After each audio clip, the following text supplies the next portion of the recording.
Welcome to A Cup of Happy. I'm your host, life coach, mom, and friend, Nicole James. I'm so glad you've joined me to talk about life and the journey from our past to our future as we navigate the present in order to create our very best life. So grab your favorite drink, get comfy, and let's chat over a cup of happy.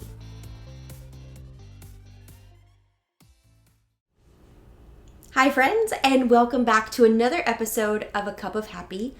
My name is Nicole James, and today you get to meet Alex Bowerman. Her story is sure to touch your heart.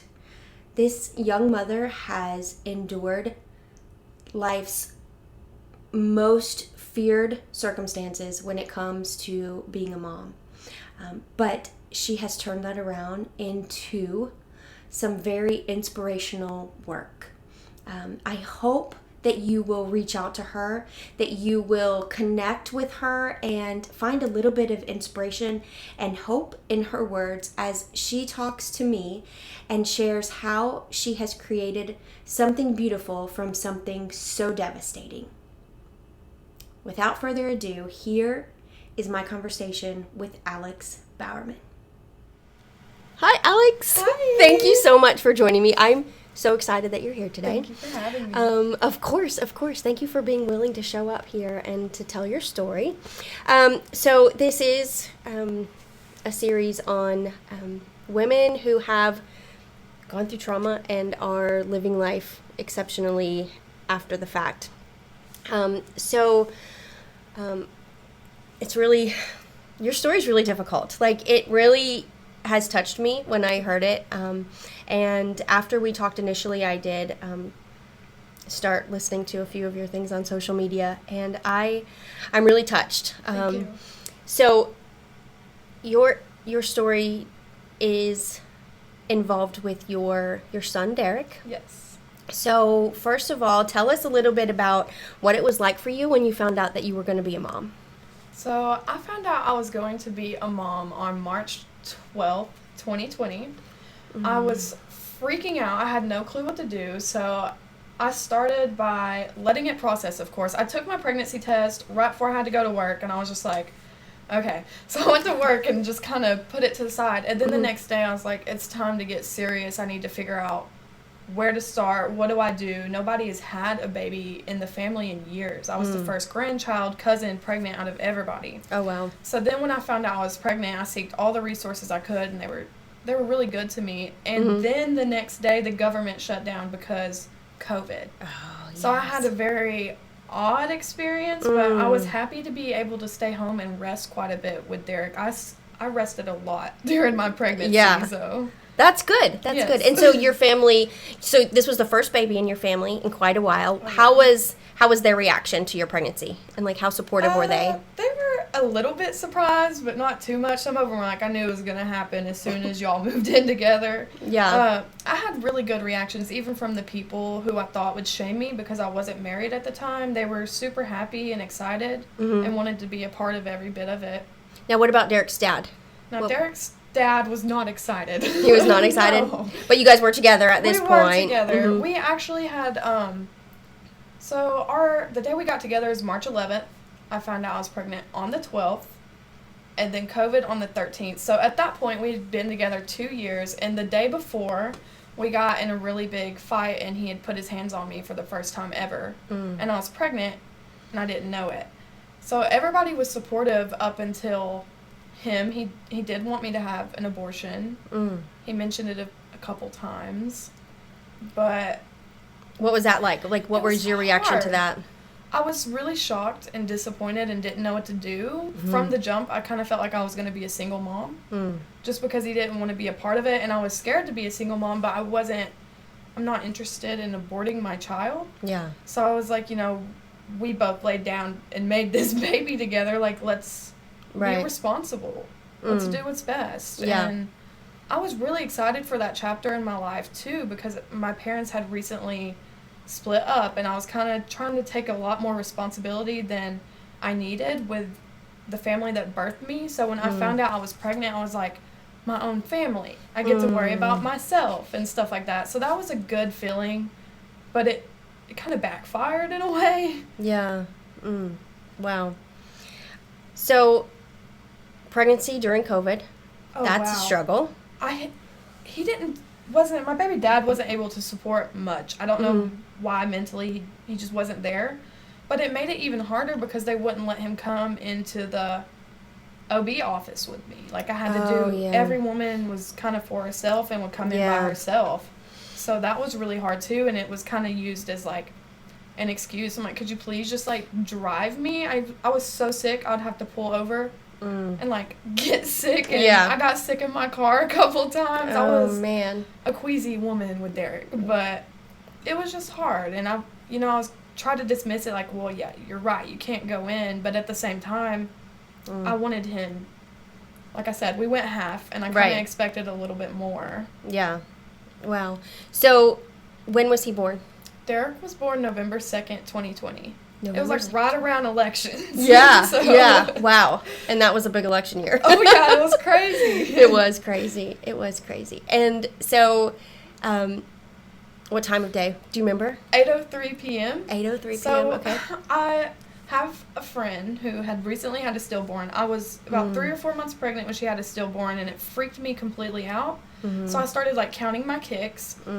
And I woke up on November 2nd, and Derrick wasn't kicking a lot, but I hadn't got out of bed, hadn't ate, hadn't brushed my teeth. And I called my OB, and I'm like, my baby's not kicking much. Like, what's going on? And they're like, well, have you ate? And I was like, no. So they were like, go eat, and then call us if anything seems weird in the next couple hours. And I was like, okay. So I look at my baby dad, and I'm like, food?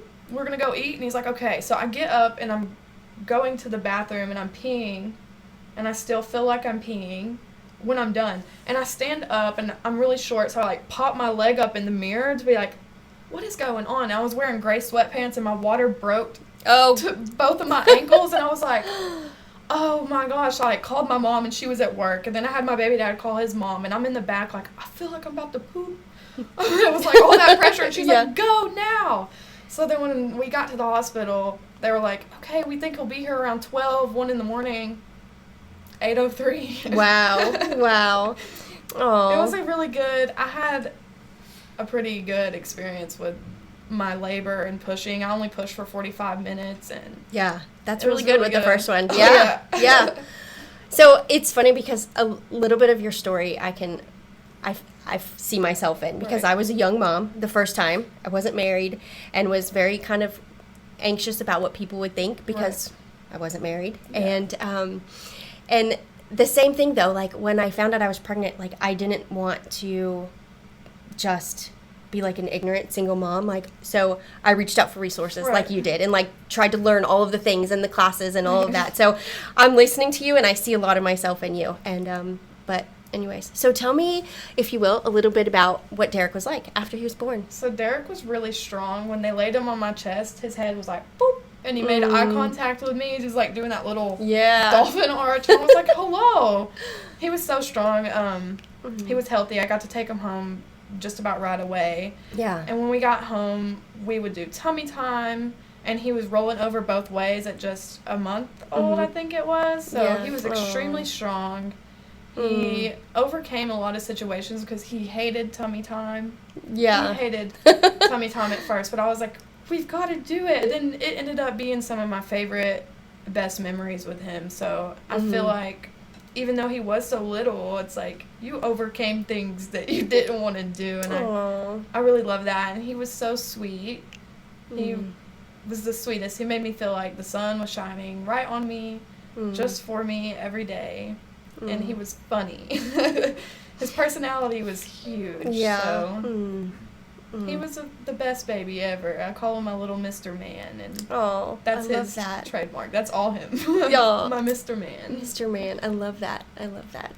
So, okay, now let's get to the hard stuff here. Jump into the trauma. Yeah. So, okay, so tell me what happened. You were, at this point, from my understanding, is you were working, trying to take care of your baby, and trying to take care of Derrick, and needed childcare.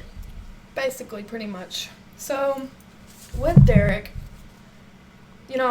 from the jump, I already felt the single mom thing kind of coming on. Mm-hmm. And by the time Derrick was here, about 2 weeks in, I was like, I am a whole single mom under the same roof as my baby dad. And I would be like, can you please take off work and stay with me? His work was amazing. They did a lot. If he wanted to take off, he could have. Yeah. The bills were paid, but I was like, please stay home from work with me. And he would say things such as, well, there's prettier girls to see at work, and yada-da-da-da-da-da. And I would just be like, that's weird because I just had your baby. But yeah. So that was really hard. And he worked a lot. He definitely provided the roof over our head. And so on Thanksgiving, I just remembered this last Thanksgiving. Okay. Mm-hmm. I wouldn't let Derrick go anywhere because of COVID. I didn't take him to the grocery store. When people visited, I made them wash their hands, of course, and wear a mask at the time. I was just super paranoid. And I didn't have much hands on deck to help. So on Thanksgiving, my baby dad was making us a Thanksgiving dinner because I was avoiding everyone and he still wanted to do something nice. And I was like, I'm going to put Derrick to sleep so that we could sit down and have dinner together. So I go upstairs and I'm laying down in the bed, and it's a really, I have created such a great environment for him to sleep that it just put me right to sleep with him. Yeah. So I fell asleep with Derrick on my chest, and I already knew that was unsafe. So when I woke up, I was like, did that just happen? And at that point, I was like, I need to ask for help because I've become a full-blown risk to my own kid. So I got help because I needed to catch up on rest. But even sometimes when I did have the help, I'd be like, is he okay? What's he up to? And it was just so hard. And if I could go back and do it different and had full control over everybody and what they wanted, I would have just had people come to my house. But at the time, I mean, it wasn't working like that. People had their own lives, and I was very appreciative for the little help I did get. So I was like, anything to make it easier on them, I would do because I really appreciated the helping hand. Right. So there was a few times that he went over there just so that I could rest. And on December 31st, 2020, we picked him up from my baby dad's mom's house. And we came home and we hung out, and I had already kind of let everybody know I was thinking about leaving my baby dad, including his mom. Like, hey, this just isn't. But that evening, he was like, hey, my baby dad was like, hey, my coworker's having fireworks tonight. I really want to go. Da-da-da-da-da. I think we would have a lot of fun. And I was like, but Derrick, like, I'm not taking Derrick around all those people and fireworks. He's 2 months old. There's no way I'm doing that. And he was like, well, come on, just do it. We need to spend time together and try to fix this and yada, yada, yada. I was kind of pushing that, and I was like, so that's kind of where I got hooked. I was like, oh, yeah, we do need to fix this. So this was the first time that I let Derrick stay anywhere, and I wasn't catching up on rest. We went to his friend's house and, watched fireworks and celebrated New Year's with them. And the whole thing for me is I didn't want to go to begin with. I kept saying, what about the drunk drivers? What if somebody hits us and leaves Derrick an orphan? I just kept thinking, I was like, well, if we're going to go, the celebration's at 12 and we need to be home before 1. I'm not going to be out late. And we agreed on that. So we got home early for New Year's, and I had my alarm set for 9:30 in the morning to pick Derrick up. And he received a call around 9:28. And he gets up out of bed, and he's just, saying no, no, no, no, no, over and over again. And I'm like, that doesn't sound good. And Derrick's not at home, so my first thought was, is my baby okay? Is this about Derrick? And then he just comes in and was like, Derrick's not breathing. So that freaked me out. And I kind of was in denial, because Derrick is my first death that I've really been close to, because I've been to funerals for my great aunt that I met when I was 4, and stuff like that, and I'm on the back row. I'm in the back row of the funeral, just kind of, it's like a family reunion to me. I'm a child, but when you're front row of the funeral and it's completely personal, that was the first time it's been real personal to me. Yeah. So I didn't know what was going on. I could have swore that the ambulance or fire truck or somebody was going to come get him and save him, but it did not work out like that at all. And it's really confusing because I woke up at 7 a.m. on New Year's morning, and Derrick's feeding schedule at that time was about every 4.5 to 5 hours. And if he was still asleep by 5 hours, I would just wake him up, like, it's time to eat. Right. And I knew he had a bottle around 12:30, so that his next bottle time would be around 5:30. So when I woke up, I made a whole Tostino's pizza at 7 in the morning. Don't know what that was about. But I was up for a while, you know, to preheat, bake, and eat. And I typed out a text to his mom, like, hey, how's my little man doing? But then I checked the time, and it was 7 on the dot, and I'm like, what if they just went back to sleep? I was like, I know what it feels like to be putting the baby down, and it'll be like your last straw, because you're like, oh, I thought I was, like, about to doze off, and then so I was like, I don't want to be that person. So I just didn't send that text. And I let her know, like, I was awake. I typed it, but I didn't send it, and this and this and that. And from then, she had told me that, oh, well, that's when we were up giving him his last bottle. But she completely lied to me, because, let me backtrack a little bit. So, when Derrick did pass away, it was because the trusted adult left a minor that was unaware of what unsafe sleep was and how to prevent. She just never thought about any of that, which is fair. She's a child. Right. She left her all by herself to care for my son, and I genuinely think she was doing the best with what she had. She's like, well, I love to cuddle with my blankets and pillows, so that's what this baby would want. And it's right. Against what we would think. Surprisingly, it is. And I kept asking that little girl and the grandma, and I was like, what was in the bed? Was somebody sleeping with them? What? Just trying to get answers, and it was, nothing was in the bed, nobody slept with them. Nothing was in the bed, nobody slept with them. And I called, and there was one day I was like, we're going to really break into this, and I'm getting answers. I had been up for like 3 days. It was about a month after the funeral, and I was like, I need the answers. So they gave me incorrect answers, which were lies, and I called my dad, and I was like, hey, so apparently, like, this is the closure we're getting, and this is what I know. And my dad was like, well, I actually know the investigator on Derrick's case, and I think you should come with me to her office so she can walk you through what happened. So he takes me into her office, and she pulls up pictures of the scene, and they are using a little dummy, like a dummy doll, to reenact what happened to Derrick. And there's pillows on the bed, and she tells me that Derrick's head was laid on a pillow, and that babies get heavy. He rolled over, and he landed face down, and he either suffocated on the mattress or the loose bedding. But nobody in that family wanted to tell me about the pillow on the bed. They were like, no, nothing. No, nothing. So that was really hard. And from that point on, I was like, I'm suing them. I'm going to sue them. So I talked to 3 different lawyers in Tennessee, and they were all like, well, if she doesn't have renter's insurance, there's nothing we can do. And she did. And they even gave it a title of negligence entrustment, and they were about to go all the way through with it. But as soon as they said that she doesn't have renter's insurance, there was no money to be made for the lawyers, I assume. Wow, yeah. So at that point, I just put it behind me for a little bit. Yesterday makes 2 years that I have left Derrick's dad. And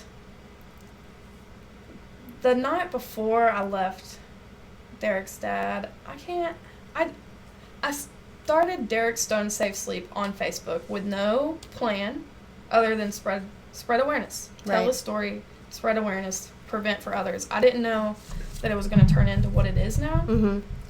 And I came home from work, And I was super excited to tell my baby dad, hey, like, I've started this page for Derrick. I think this is going to be great. Yeah.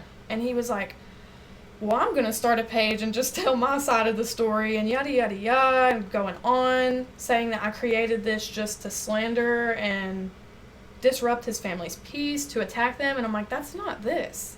That is not what I was thinking with this. I'm trying to find a place to put my love. Yeah. You know? So that really hurt because I was like, you're still not supporting me. From beginning to end, I was completely not supported. And so I, was like, you sleep on the couch. And he did. And I was sleeping up in bed, but I didn't sleep. I got on my email, and I don't know what told me to look up Derrick's name in my email, but I did. And that's when I saw that the contact information for me, my phone number, my address was invalid. They had no way to reach me. I was completely bitter for a whole year, saying nobody reached out to me with any grief resources. Nobody checked in to see how anything was doing. Now, who had access to this incorrect information? So, the responding cop, the first police officer, is the one that got all the information. And I don't know exactly what it was used for. I guess they just wanted, because they had, like, my name, my baby dad's name, and my number was my baby dad's number. And his number was his mom's number. His address was his mom's address, and my address was half correct. And I'm like, that just threw me off. And it was a whole year later, so I was like, oh my God. So I reached out to the investigator again, like, hey, what is this about? And then the day before, I was like, let's meet up and talk. And she rescheduled me 4 or 5 times. She was putting me off, avoiding me completely. And the day before I finally went in to talk to her, I started reading the details on each report, because you have the medical examiner's report, the responding cop's report, and the investigator's report. So I've got like 3 reports altogether. And one report says that Derrick's bassinet was in the living room empty, because I did leave his safe sleep spot there for him. They just didn't use it. So the responding person said, yes, it's there, but it just wasn't enforced. The investigator said that there was no safe sleep spot in the house at all for Derrick. So I'm like, are they moving stuff around? Like, did they hide it? I'm so confused. Yeah. So she was like, I'll go back through my pictures and see if there's anything and she did, and she said that there's just nothing. And I'm like, that confused me so even worse, because now I'm like, well, now I don't trust law enforcement to do their job all the way. And that's what led me to start spreading awareness, because I was like, this is dead ends, cold shoulders, this is pointless. Yeah. It's a waste of my time. And even if she did get sued, even if they didn't have the story backwards or this and that, like, it wouldn't have helped anybody. It wouldn't have helped me, I don't think. Honestly, my son's still not here. It happened the way it did. I don't think it would have been productive the way that I'm doing it now is. So it was really messy, and I had to be really mad. Like, there was a few times I could have swore I was going to go to jail just because of how mad I was. And I'm like, at what point am I going to lose self-control because of my temper? Like, well, especially when it's somebody you love so much, it's something you're so passionate about, and you're begging for people to hear you and to understand you, and it's not anything that's hard to understand. Yeah. It's like you hear it and you're like, oh, that's messed up. But the people who did mess up the most are the ones that never take any accountability or responsibility. And it put me in a really bitter spot. I can only imagine. Like, that would leave anybody, I think, really in a dark place. Right. And where in the midst of that darkness did you decide that you weren't going to stay living in that darkness? So it started, when I told you that I was like, look what I'm doing for Derrick, and he was like, no. Yeah. At that point, I was like, okay, y'all have taken away the most precious thing to me, what means the most to me, and you're not about to take this away from me too. I was like, I'm trying to do the best with what I have, always have, and you're trying to take it away, and I'm not going to settle for that, because, there are some things that we can't control, like Derrick's passing. It could have been prevented. It is what it is at this point. I spread awareness so it doesn't happen to anybody else. But when I think about...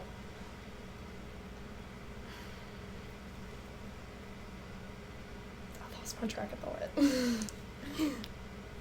It's okay. Take a minute. What did you say? So I was asking you about the moment that you decided that you were not going to live in that darkness. Yes. Yes. When I made that page for Derrick and they were saying stuff like, you're doing this to shame, I didn't want anything taken away from me anymore. And what has happened, and I learned from it. I'm like, you've taken away the most precious thing in my life. This is what I'm trying to do. What's gone is gone, but I'm not letting you touch this.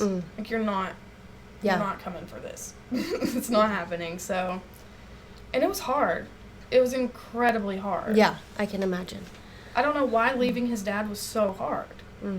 Now, how long were you with his dad? Was it a year after Derrick's passing? It was. Before you left? Okay. I stayed with him for about a year and 2 months, off and on. Very, very off and on. I was in and out of... I live with my grandma now. Okay. And I was very in and out, like, staying, coming, going back, and a month here and a month there. And during, like, the holidays, the holidays are really hard for me because...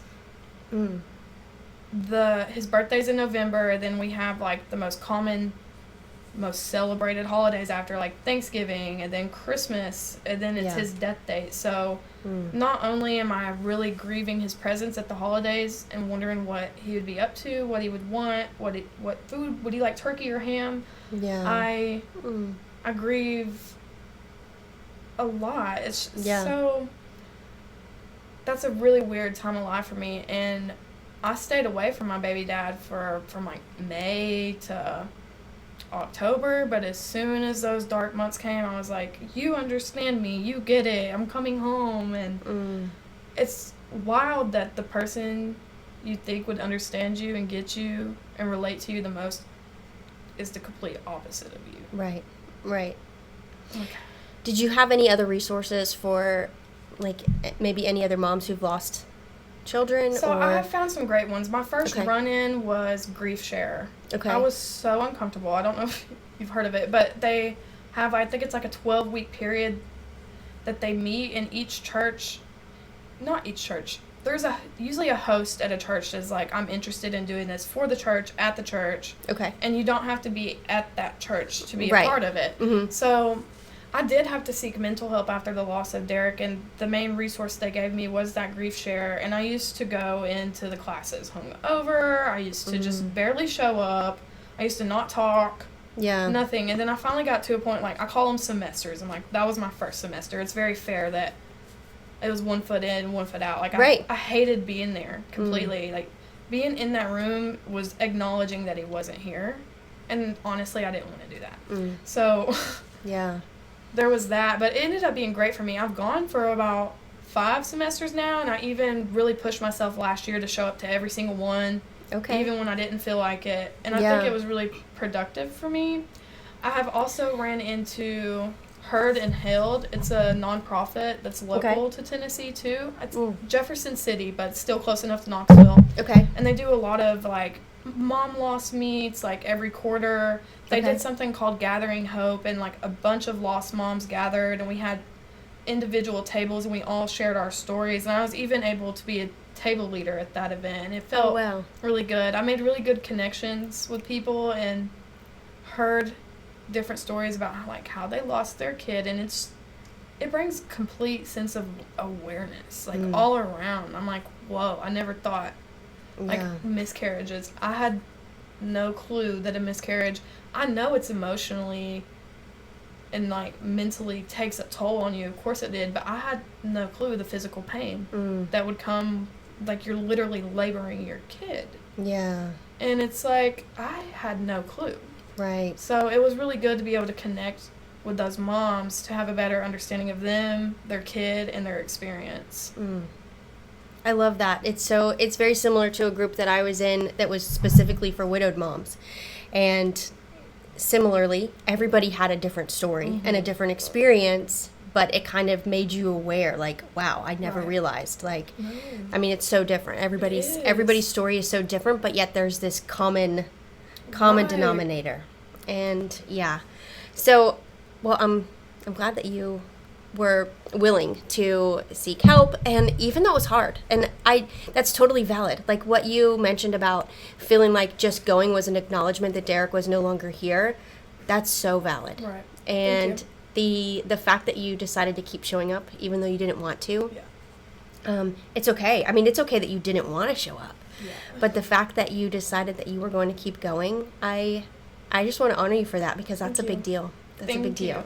And I just want to let you know too, just hearing you talk about Derrick, like, you're an amazing mom, Thank you. and I just want to Thank let so you know much. that. So tell me what life is like now. Like, life is obviously not perfect, and it has Right. its dark moments, Of course. but I feel like you're doing your best to create a beautiful life that you love. So tell us what that is like, even though it's not perfect. Right. Like, tell us I Tell us don't what think that's I'm like. exactly, we all have places we want to be, and Mhm. it takes a long time to get there. It's a journey, and I'm trying really hard to appreciate the journey and the hardships, because I pray one day it'll be so easy that I'm like, well, this is a walk in the park. I don't have to work nearly as hard as I used to, but it's beautiful. It feels really good. It's bittersweet for Mhm. sure, Mhm. because I will do things and workshops and show up to events to honor Derrick, and it feels so good, and I know I'm helping other people, but again, it's kind of like that acknowledgement that he's not here, but like, we have to face things for what they are. Mm-hmm. And I'm not much of a sugarcoating person, so I'm like, this is what it Yeah. is. Mm. I used to hate that saying. I'm like, oh, it's so annoying. Yeah. But you have to take things for what they truly are and find a way to mold it into something beautiful. And that's why I love doing this nonprofit for Derrick. I have a nonprofit with my son's name in it. Tell us about that. What's the name of the nonprofit? Derrick Stone Safe Sleep. Okay, Derrick Stone. Derrick. I know there's a few different Spellings of Yeah. Derrick. Right. Okay. So So- Derrick Stone Safe Sleep. Safe Sleep. Okay. I started that as the Facebook page, and then spreading awareness online, on TikTok, and I made a few connections. I ended up doing a community baby shower for Genesee Charitable Birth Services. So she's a doula, and she will donate her time Oh wow. to help women deliver their babies at the hospital. And she's Okay. like a really good support person, and she had a community baby shower, and that was my first in public pop up, and it was hard because there was a lot of people. There was one lady that came up to me, and she was like, so who are you? And I was like, oh, I'm Alex with Derrick Stone Safe Sleep. At that time, it wasn't a nonprofit or nothing. It was a Facebook page. Right. I'm Right. like, yeah, I'm with Derrick Stone Safe Sleep. And she's like, and I kind of gave her the background, like my son passed away. And I didn't even say bed sharing, nothing. It wasn't bed sharing. People think that a lot when I say a sleep-related accident. It's either, was it bed sharing or was it SIDS? It was neither. But she was like, Right. she had her baby on her hip, and she was like, well, me and him sleep together every night, and we're just fine. And I've done it with this is my fourth kid, and we're all just fine. And it's kind of like a hit in the face. I can only But imagine. Yeah. It's not even been a year since that happened, and it's happened to me again and again and again and again, to the point where I'm like, I'm just here to tell my truth. Right. You could do what you want with it. Like, Yeah. I'm not forcing it down anybody's throat. Right. And I always have to try to say things that make sense to people. Like, we all have parenting styles. Yes. But, like, safety and your parenting style do not need to clash heads. I think safety should be priority. And I always try to just be like, safety first, what you want next. Because I'm definitely all for every person's different. Do their own thing. And Yeah. like I said, people make mistakes. I fell asleep with Derrick. But Right. I just love how I'm not moved by the things that used to, like, send me through the roof. I'm not necessarily as shaken by it. It's like, I see my life as me on a surfboard, and when all this first happened, even last year, when all this was first starting, it's like a wave would come, and I would, like, roll off the board and be completely thrown out. But now it's like, when a wave comes, like, I'm still on my knees on the board. Like, I've made my way to my knees. I don't know how to surf or necessarily ride the wave, but I'm not like wiping out every time a wave hits me now. So I love that analogy. That's how I feel, because I'm like, Yeah. it really does feel like you're getting hit by waves, and like you can't breathe, and salt water's in your nose, and it's a miserable feeling to be knocked off your board. Yeah. So Yeah. I'm just glad to have gotten my stability enough, and I don't care if I do start surfing and have to take a break and get back on my knees, but I refuse to let myself get back to that wrapped up in the wave. Can't get up. Right. What's your vision for Derrick Stone Safe Sleep? I want to go as big and far as wide as I can with it. I've talked to, he has an article in the Daily News UK. Okay. So that gives me a lot of hope overseas. Yeah. I've always wanted to be a flight attendant. I've always said if I got to a point in my life where I have no ties attached to anything, no responsibilities, I'd be a flight attendant. Mm-hmm. I got to that point, but I didn't ever consider the nonprofit when I used to think that long ago. Yeah. And I'm like, okay, so this is completely a string tied that it can't be touched or cut or even tampered with. So I told myself a long time ago, like, I genuinely think God's going to take me so far on planes with this to tell Derrick's story if I just kind of keep doing what I'm doing. Wow. And it takes time. I don't necessarily know for sure where I'm going with it. I know I want to make safe sleep kits, so once I have grants for fundraising and I do have funds to do stuff, I want to get I personally want to get diaper bags and fill them up with a bunch of stuff and put ABC on the front or something like that. But I still want to be able to provide that even if there's no diaper bags. So I'd be totally cool with Ziploc bags with a little sticker and a bunch of education in a book or something. I'm cool with starting slow, but I have so many ideas, and it's to the point I've had to start writing them down because I'm like, oh, that's a good one in 5 years. Right. In 5 years. And it's like I get so fixated on, I want to do that, but I've only got 6 flights of stairs to go before I get there. So I'm like, okay, slow your roll. It's still doable, just not, you got so much you got to do beforehand. And being able to acknowledge that and the patience. I used to have no patience, so Derrick has really given me a lot of patience. Yeah. So. I love that. I love that you have big vision for what's next, but you're also doing stuff right now. Yeah. And got to be where my feet are. Yes. And wow. And you are going to do big things. Thank you. I am so excited that I get to talk to you here at the very beginning of this. This is amazing. Thank so you. What I would love for you to do real quick, or as long as it takes, is to tell me and anybody who's watching what safe sleep is and what people should look for, what to avoid, the whole thing. Thank you. Yeah. So safe sleep guidelines were created in harm reduction efforts, and what harm reduction is, it eliminates any risk to minimize potential hazards or accidents. So they have created the ABCs of safe sleep after investigating that many of these infant loss cases do have risk factors that could have been eliminated. So A stands for alone. Your baby must sleep alone in their own safe sleep area. So that means no loose bedding, no stuffed animals, nothing crazy, no bumpers, crib accessories, anything like that. And it also means no bed sharing. It's not recommended because the adult mattress is not firm enough for an infant, and whoever or whatever is sharing the bed with the baby could be a suffocation risk just because their little noses are so small and their airway, everything's not fully developed, So, and then you go to B. B stands for back. Back is best for baby. It prevents overheating, aspiration, and upper airway obstruction.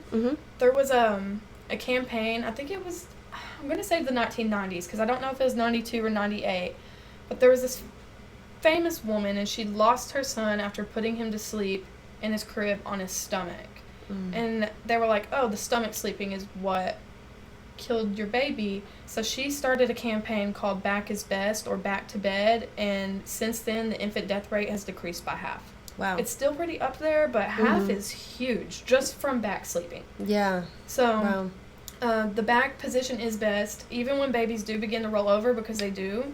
You don't have to flip them back and be scared. It's just remember to keep it clear so they don't get wrapped up in anything.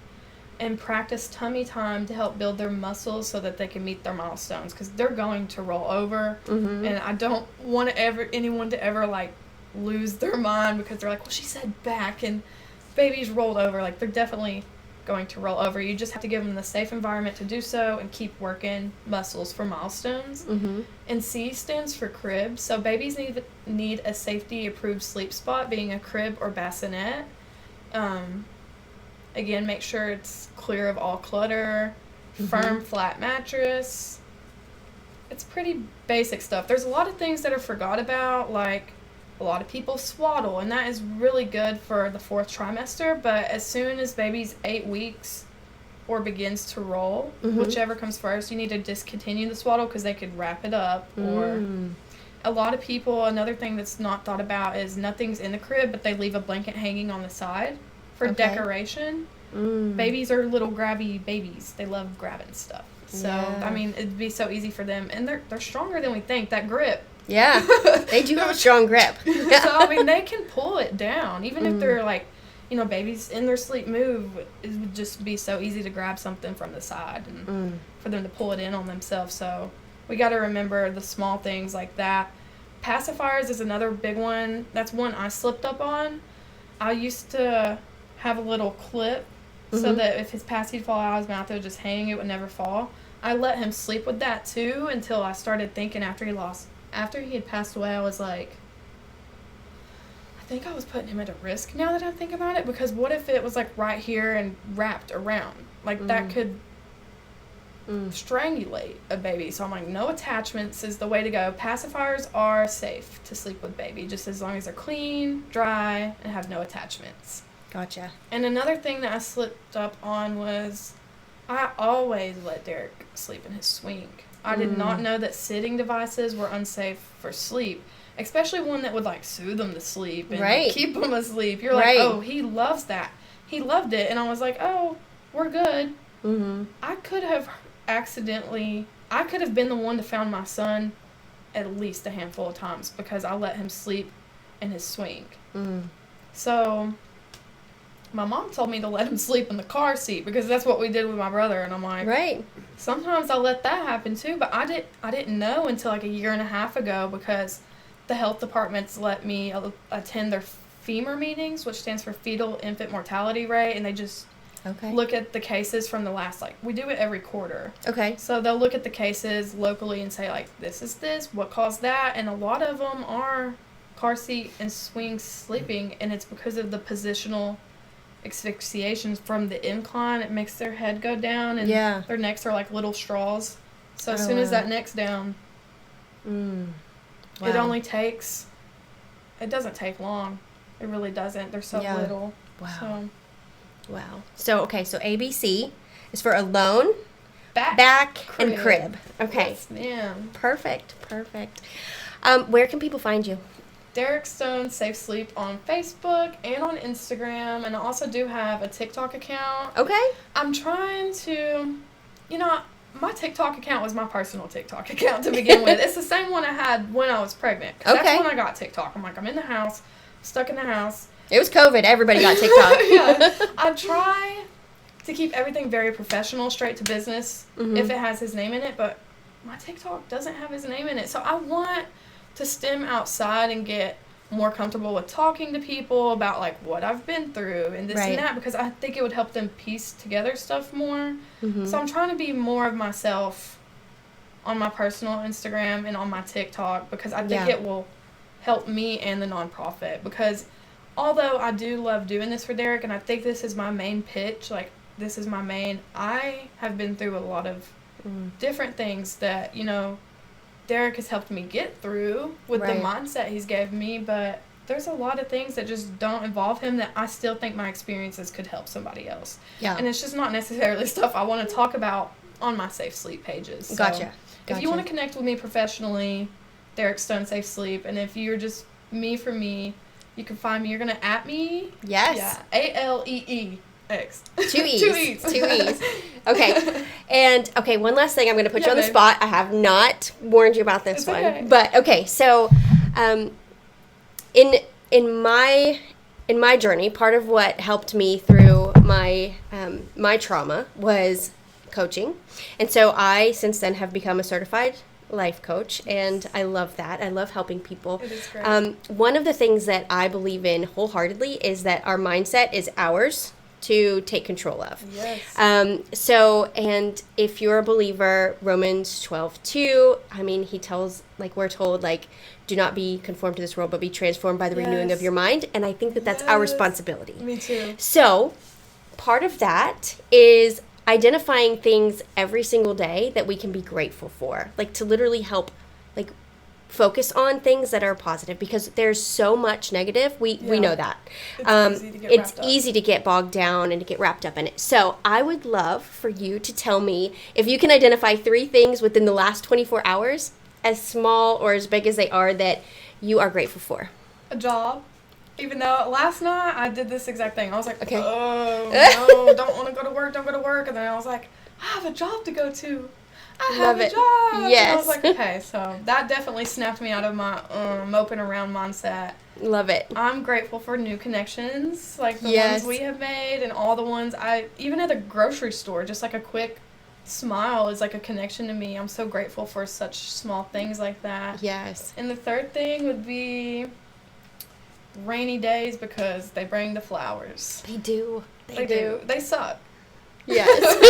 They suck. They do. But it works. It does work. It's all about, like, the patience and just appreciating where you're at, like you said. And it's all a journey. If we got everything we wanted just like that, like, would we even really care to keep it? Right. If we didn't earn it? Yeah. It's very valid. So Very valid. Oh, thank you so much, Alex, Thank for being so you. vulnerable You're so and for welcome. sharing your story. I am so grateful Thank for you for giving me a safe spot. Absolutely. And for anybody else who did not catch where you can find Alex, it will be in the show notes.